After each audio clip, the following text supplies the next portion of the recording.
So in this video, I'm going to talk a little bit about some of the social aspects of life in first century Judaism during the time of that Palestine was under Roman control. So first off, we'll talk a little bit about some aspects here. The common life, the idea of the Am Haaretz. So this is an expression that we find in, say, for instance, rabbinic material to talk about a certain kind of group of people. The word basically means people of the land. The ha is the Eretz is land. People of the land.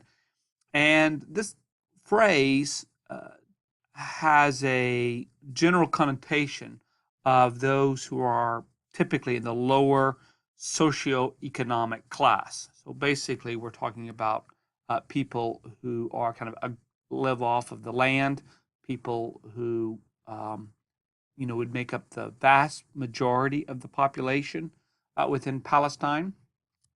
So it is a term used often in the later rabbinic materials to refer to Jews who are not as well versed in finer details of rabbinic halakha. So rabbinic halakha is the rabbinic traditions about how to live in such a way as not to disobey the law. So how to stay kind of law compliant. So and for the rabbis, the Am Haaretz are often too lenient or too laxed or simply do not observe issues that have to do with tithing, which I'll talk about later on, and things that have to do with Levitical cleanliness. So in other words, for those who want to kind of practice the codes of ceremonial cleanliness that were applied to the Levites, to the priesthood, the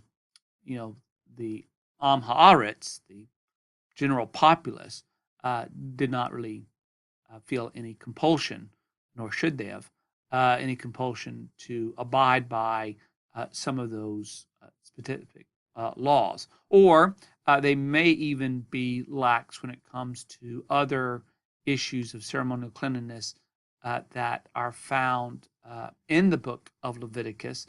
In particular, you might think of here, like with food purity laws or other issues that try to warn about contracting ceremonial uncleanliness. So the Am Haaretz generally don't bother themselves much with these kinds of rules and regulations.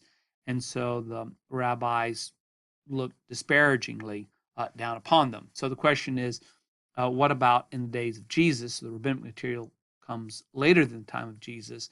Are some of the things that the rabbis were saying, 200 years after Jesus, were there similar ideas that existed at the time that Jesus lived? T.W. Manson, a New Testament scholar, estimated that the Am Haaretz probably made up about 92% of the population. So in other words, the vast population of people living in Palestine live in this kind of socio-economic class and are not the kinds of people likely to have an intensive scrutiny of law observance over a lot of very specific laws, especially with regards to ceremonial cleanliness. So there are some rules that are pertain to the Am Haaretz. I have here what's called a tractate out of the book known as Mishnah. Mishnah is codified or put into a book form at the end of the 2nd century AD. And in one of those tractates known as Demi, there's these instructions about showing concern about the Am Haaretz. So this is what Demi 2:2 says. He who undertakes to be trustworthy, one who is assumed to tithe all of his produce, tithes, 1, what he eats, and 2, what he sells, and 2, what he purchases. And 4, does not accept the hospitality of an Am Haaretz. So, in other words, that if you're going to be trustworthy when it comes to tithing, you're not going to um, go to eat a meal with an Am Haaretz, because the Am Haaretz are not probably too concerned with tithing. So you could eat untithed food. And so the person who wants to be trustworthy would have to watch out for that. So Rabbi Judah says also, one who accepts the hospitality of an Am Haaretz is trustworthy. So this is Rabbi Judah saying you can do that. You can go into an Am Haaretz home, and even though they don't tithe, that's not held accountable to you. So it's a dissenting voice here in Mishnah. They said to him, if he is not trustworthy concerning himself, concerning food which he himself eats, how could he be trustworthy concerning that of others, concerning food which he feeds or sells to others? So it's a question that's being asked of Rabbi Judah. In Demai 2:3, it says, he who undertakes to be a harbor, that is, a comrade, a fellow, a member, an associate of this group who scrupulously observes the Levitical cleanliness rules. 1, he does not sell to an Am Haaretz wet or dry produce, because these are susceptible to uncleanliness, and does not purchase from him wet produce which has not been rendered susceptible to uncleanliness, and does not accept the hospitality of an Am Haaretz, and does not receive him, the Am Haaretz, as a guest, while he, the Am Haaretz, is wearing his own clothes, the Am Haaretz's own clothes. So anyway, these are some kind of rules about the Am Haaretz, and those who are trying to be scrupulous about legal observance may show a lack of interest in wanting to engage with them, accept their hospitality. So it's kind of interesting then with the Pharisees may be people who have a similar view, where they may not have entertained people in their home who they thought were not scrupulous. So it's kind of interesting that Jesus is sometimes entertained in the homes of Pharisees, and maybe they weren't too concerned about Jesus. They thought maybe Jesus was scrupulous. But it's hard to know, because what we're dealing with when we deal with Mishnahs, we're dealing with traditions that, come from rabbis at a much later time, and may not accurately reflect the attitudes or the actions of Pharisees living in Jesus' day.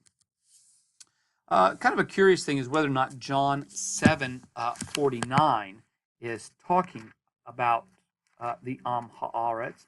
So in the Gospel of John, and in verse 49, we read about the Pharisees. The Pharisees, have any of the rulers of the Pharisees believed in him? No, but this mob, or this crowd that knows nothing of the law, there is a curse on them. So we don't know if the Pharisees are, when they're thinking about the crowd who are following Jesus and claiming that they don't know the law, if they're talking about the crowds being like the Am Haaretz, or if this is, just some general dispersion upon most people who aren't like the Pharisees and who aren't trying to be scrupulous about law observance. So when we talk about the Am Haaretz, people of the land, it's important then to talk about the agricultural basis of most people living in Judaism this time. Jews did take pride in their devotion to the cultivation of the land, and we see this in several Second Temple Jewish works, the letter to Aristeas, and Philo's special laws, and Josephus, not only in his against Appian. Appian was this kind of anti-Semite that Josephus responds to, but we also see this in Josephus's work known as the War of the Jews, and we also see it in Mishnah and Mishnah Shabbat. So several places gives us this indication that Jews generally are, feel their identity with regards to how they grow and their participation on land and the land as a resource. The most productive land was generally around Jericho and in Galilee. So that's something to kind of remember when we think about Jesus moving around in villages in Galilee, that Galilee is a highly productive land. And because it was very productive, that was one of the reasons why Herod Antipas wanted to encourage Gentiles to come and buy up land and create great farms and create, an abundance of crops in order to sell or disperse throughout the Roman Empire. Thus, it would make Galilee a very rich, wealthy area. Farmers, as well as others, had to face a lot of financial burdens. They had to face taxes. They had to deal with tariffs. Of course, they would have to pay rent if they don't own the land. And there are also religious dues that are paid. So dues that are paid for the temple and for the priesthood. Also, there are loans that they would have to pay if they are farmers and trying to, especially if they're renting land and they're having to grow crops and sell crops. And if, crops go bad or if there's a drought or whatever, crops get damaged, then they have to get money in order to buy more seed. And so they can be burdened with loans. So those who lived in Jesus' day were under a lot of different kinds of economic strains that can make living off the land quite a difficult activity. Talk here about kind of currency that was employed at the time. People could acquire goods with currency, or they also engaged in what we sometimes known as bartering, just trading goods. But in Palestine, there was three types of currencies that were popular. The Jewish shekel, half shekel, quarter shekel, and what's known as a lepton. But there was also Greek currency. Of course, Palestine had been under Greek control up until about 63 BC, but there was still this Greek currency that was, being used. People still valued it. So we have the drachma, we have what's known as a pound or a mina, a stater, and a talent. Of course, some people may be familiar with Jesus' parable of the talents. So a talent is a form of currency. And then there's also a Roman currency that was popular, the denarius. So I've given here kind of a general equivalent of what things are. So 25 denarii, Roman currency, would equal about 100 drachma in Greek currency, which would equal about 22 shekels in Jewish currency. So these were the types of things that were used at the time of Jesus. And here's some pictures of Indra. One of the interesting things about coins is coins are in the ancient world are also something of kind of like billboards, because as you can see in these photos, what we have is the image of an emperor or a ruler. So we have here on the right, you have one of Tiberius that is being shown. And so people using coinage, in a sense, are indicating authority in the area. And so they not only have their images, but they also have some kind of statement that indicates the superiority of that individual, or recognizing their honor. And then we have also a picture here of what's known as a lepta. And so this might be understood as the mite. And so you read a parable about a widow's mite, and that Jesus has, or a widow who gives a mite in Luke's gospel.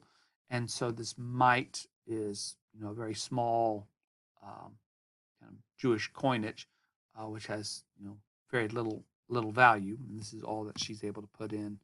But because it's all that she has and she puts it in, she gives more than those who might have a lot of money to spare and give very little of what they have. Talk about these tithes and taxes that were commonplace at the time. So the biblical law, there's support for the priesthood. So in other words, priests are not supposed to work off of the land. They're not supposed to derive their income from growing produce. Instead, the people are to pay or to take care of the priest. And so those laws are found in Numbers 18:20 and Deuteronomy 18. Well, what was to be tithed? Well, it could be lots of different things. Farm produce that was to be eaten in Jerusalem, or anything given to the priest. So those are to be tithed. And according to Numbers 18, produce was to be given to the Levites, who in turn, since there are more Levites, gave a tenth to the priest. So money is given to the Levites, and then Levites give it to the priest. So in every 10th animal was to be eaten in purity, or kind of in a state of purity. According to tithings, there is a cycle of tithing that was also given. So, so you think of kind of like calendars, and in a kind of in a 7-year period. You count every 7 years. So in the first year, you're going to give a tenth to the Levites, and plus the tenth is to be eaten. Tenth in the second year is the same, and in the third year, you're going to give a tenth to the Levites, a tenth to be eaten, and then you're going to give a tenth to the poor. Then in year 4 and year 5, it's going to be the same as year 1 and 2. And in year 6, it's going to be the same as year 3. So again, a tenth is going to be given to the poor. And then in the 7th year is going to be no tithing whatsoever. So that 7th year is really a great year in terms of not being required to tithe. Now, just because you have the 3rd and the 4th year is, a tenth is given to the poor, that does not mean that's the only time Jews gave to the poor. They gave to the poor all the time. I mean, it's almsgivings would have been recognized as a sacred thing to be involved in. Certainly, the Old Testament recalls that God cares for the poor, so people would give to the poor. But according to the law required then a tenth to the poor in the 3rd and the 6th year. And these tithes would have been collected by Levites. At least that's what was indicated in Nehemiah 10:38 is what the Levites did. Now, whether or not in the days of Jesus, Levites went about collecting these tithes, that's harder to determine or know for certain. We'll talk a little here about home life in first century Judaism. We need to remember that marriage in Jesus' time was primarily have children. So the concept of marrying because you find the love of your life, that's would be a much more kind of modern concept for marriage. The older view is you have a spouse, and then the spouse bears you legitimate children who are going to inherit the land. So men were generally married somewhere around 18 to 20, would have been commonplace, and usually women would have been much younger, so maybe 13, 14 years old. And as far as education is concerned, instructions would have occurred at home to the, of course, the best of the ability of the parents, and most likely educating their children in the narrative that helps to define, their people, what it means to be a Jew. The subjects that would have been studied in more formal settings would have been things like the law. So, what does the law, require, and what are the traditions that kind of hold and identify the people. There were the community and the synagogues would also be involved in the education of the young, and in some communities, There may have even been something like schools that were used. Now, depending upon where Jews lived, if they lived closer to cities, one aspect of city life were what's known as the gymnasiums. And the gymnasiums is the ideal model for kind of Greek education. And this is not only where athletic events can occur, but also where training, formal training of particularly young men, would occur, would take place. So in Palestine, there were Greek cities, and in some of these Greek cities were gymnasiums. So, and some Jews did want their children, especially if they're kind of the higher upper economic end, would want their children to get exposure to Greek education. This certainly would have been the case outside of Palestine in the diaspora. And so we can see somebody like a Paul, who is a Jew, but he's very much a Hellenistic Jew and probably has received something of Hellenistic education in some form or another. So there's a lot about the education of boys generally, in kind of more formal setting that we don't really know of. Of course, most teaching is going to take place just within the family unit, within the community, as people are kind of just more informally and haphazardly taught what are the values that identify this people and what are the behaviors that people should emulate. And so most of the time, young boys would be picking up the craft of their fathers, or young women would be learning the crafts that are what could have been expected of the roles of women in the ancient world or in the Jewish context. Sabbath observance would have been a huge part of Jews' life, not only in the Palestine but also in the diaspora. Great emphasis was placed upon abstaining from all forms of physical exertion, including that which could be done around the house. So, at least as far as the rabbis are concerned. Now, whether or not Jews were as strict as what rabbinic literature later on advocates or wants people to be is not certain. I mean, we can only tell from what we have from authors, and oftentimes it seems like authors of Jewish works tend to look upon the populace as not being too interested in keeping stricter observance of the law. It was a day to study the law. Certain people could attend synagogue. There's, of course, no law that required attendance to a synagogue. That is a tradition that developed later, but it probably became something within communities that was seen that faithful Jews or good Jews would do. They would go to synagogue to hear a portion of scripture, their scriptures read, and then explained to them. And it's also about having meal. But of course, any meal that is eaten have to be prepared the day before. So because meals are not supposed to be prepared on that day. I want to just talk a little bit here about women's work at this time. So I have here marked another portion of Mishnah, Ketuvot. And with Ketuvot, again, within this tractate, it has one little section that's quite interesting about the kinds of labor. It says, these are the kinds of labor which a woman performs for her husband.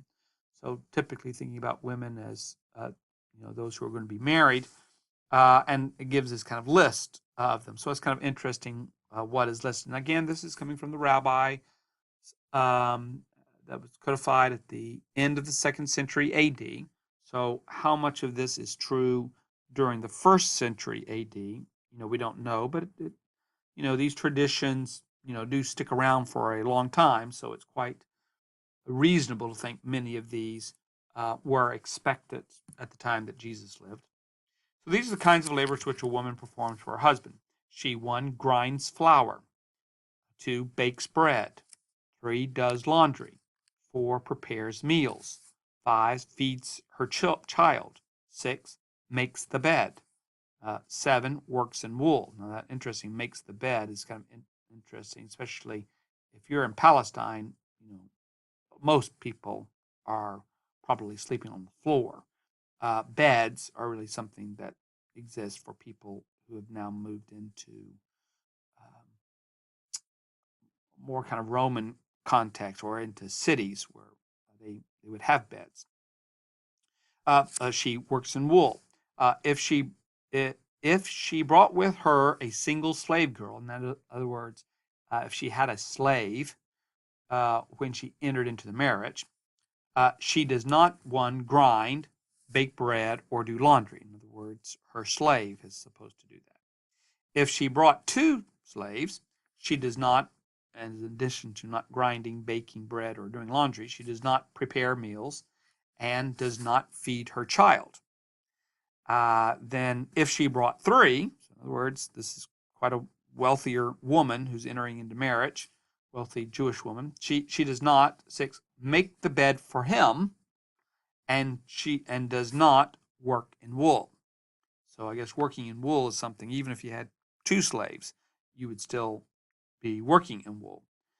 Um, and they say if she brought 4, she sits on a throne. So in other words, she's a very wealthy woman. She doesn't need to worry about doing any kind of work. Uh, uh, Rabbi Eliezer says even if she brought him 100 slave girls, he forces her to work in wool. In other words, the husband forces her to work in wool. For idleness leads to unchastity. In other words, you don't want your wife, no matter how wealthy she was when she comes into the marriage, uh, to be idle, because if she's idle, she's likely to um, go after her sexual desires. And so it is a common concern of literature by men about women that women will lean to promiscuity. So we see this reflected here. Rabbi Simeon ben Gamaliel says also, he who prohibits his wife by a vow from performing any labor puts her away and pays off her marriage contract.